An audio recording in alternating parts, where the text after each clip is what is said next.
The industrial proletariat centralization and the proletariat. Manufacture centralizes property. Large-scale manufacturing concentrates wealth in the hands of a few capitalists, leading to the decline of the petty bourgeoisie, small business owners. Population centralizes. Manufacturing towns attract workers, creating a dense concentration of the proletariat. The rise of industrial towns. The growth of factories leads to the development of towns, further concentrating the population and transforming the landscape of England. The decline of the middle class. In manufacturing towns, the middle class shrinks, leaving only the rich capitalists and the poor workers. The industrial proletariat. The workers in manufacturing towns, who form the vast majority of the population, are the focus of the following investigation. The impact of industrial towns on the proletariat.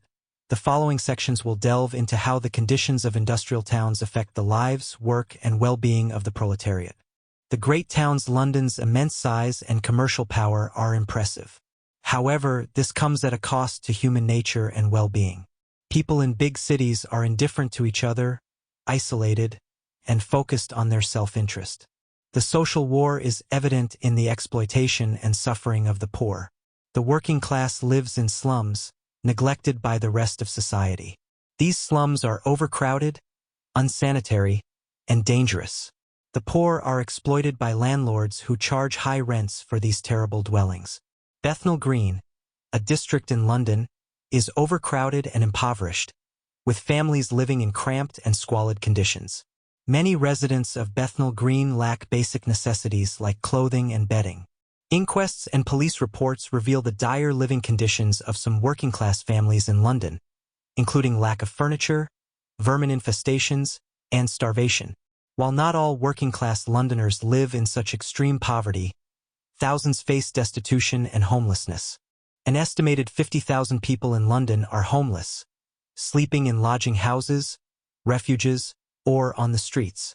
The London Times highlights the plight of homeless women, particularly young girls who have been exploited and abandoned. The article calls for action to address the stark contrast between extreme wealth and poverty in London. Overcrowded homeless shelters in London cannot meet the demand. Dublin's poor areas are extremely overcrowded and unsanitary. A large portion of Dublin's population relies on charitable aid. Edinburgh's poor areas are also overcrowded and unsanitary, with many lacking basic necessities. The design of Edinburgh's Old Town exacerbates the problem of overcrowding. Major seaport towns like Liverpool have a significant portion of their population living in cellars and overcrowded courts. In factory towns like Nottingham, poor ventilation and sanitation are common due to the design of houses and lack of proper drainage. Birmingham has many overcrowded and unsanitary lodging houses.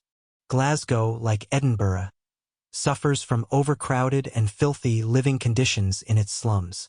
The working-class population of Leeds lives in small, overcrowded houses, often impacted by floods and lacking proper sanitation.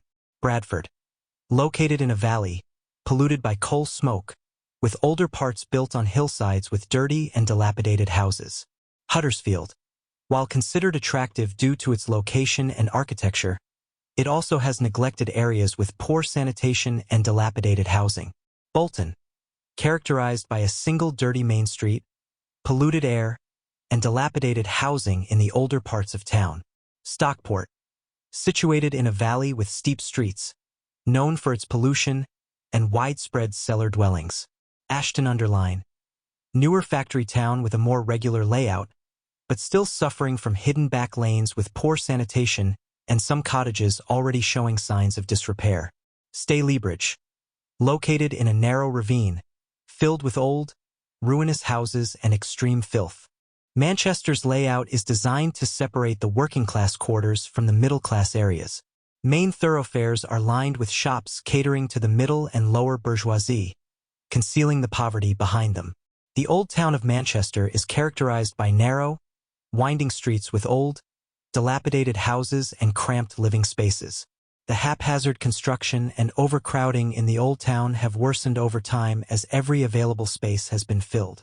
The area around the Irk River is a chaotic mess of dilapidated and unsanitary housing. The pollution of the Irk River from tanneries, factories, and sewers contributes to the unhealthy environment. Many dwellings lack basic amenities like floors, proper windows, and doors, and are filled with filth and debris. The lack of privies and clean water sources further exacerbates the unsanitary conditions. The area around St. Michael's Church, while slightly better organized, still suffers from poor ventilation, filth, and an abundance of pigs kept in the courts, adding to the pollution and unsanitary conditions. The Old Town, while the oldest part of Manchester, is not to blame for its current state of disrepair and filth, as the industrial epoch and its consequences are the root cause.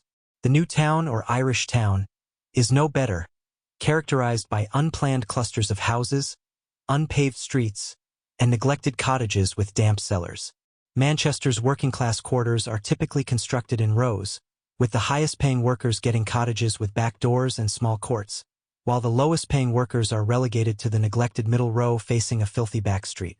This method of construction prioritizes profit for the contractors over the health and well-being of the workers. The Ancoats district, home to many mills and workers, has a mix of old, dilapidated housing and newer cottages that quickly deteriorate due to poor construction and neglect.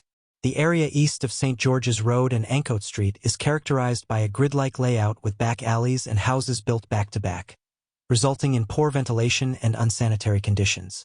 Little Ireland, located in a deep hole near the Medlock River, is a particularly appalling slum with overcrowded cottages, overflowing filth, and rampant disease. Hume, another large working-class district, mirrors the conditions in Ancoats, with a mix of old, dilapidated housing and newer, but still unsanitary cottages.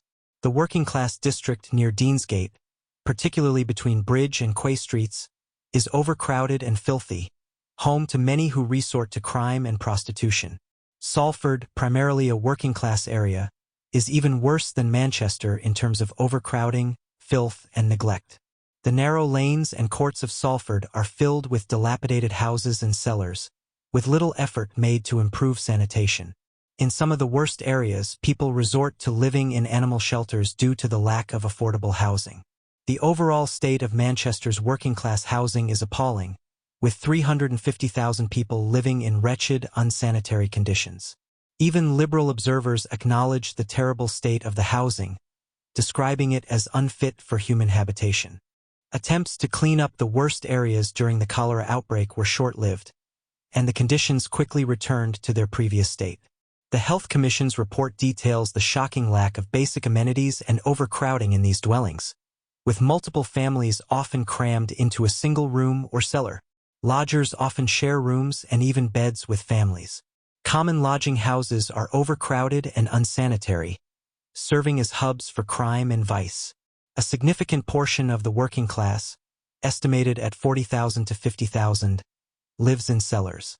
The clothing of the working class is typically made of cotton and poorly suited for the damp English climate.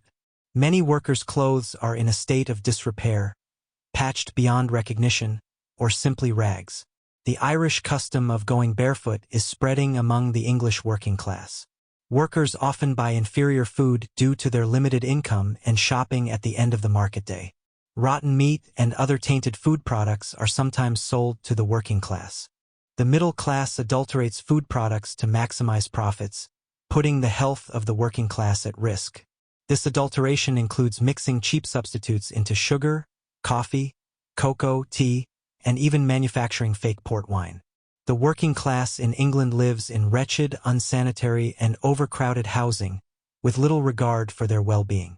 They are often forced to buy poor quality and adulterated food due to their limited income and lack of consumer protection. The lack of access to good quality food and housing leads to a physically and morally degraded population. The working class is constantly exposed to the risk of losing work and food, leading to starvation and death for many. The conditions of the working class vary, ranging from comparative comfort to extreme poverty, but the average is closer to the worst-case scenario. The fluctuations in the working class's condition are so great that individuals can experience both relative comfort and extreme need throughout their lives.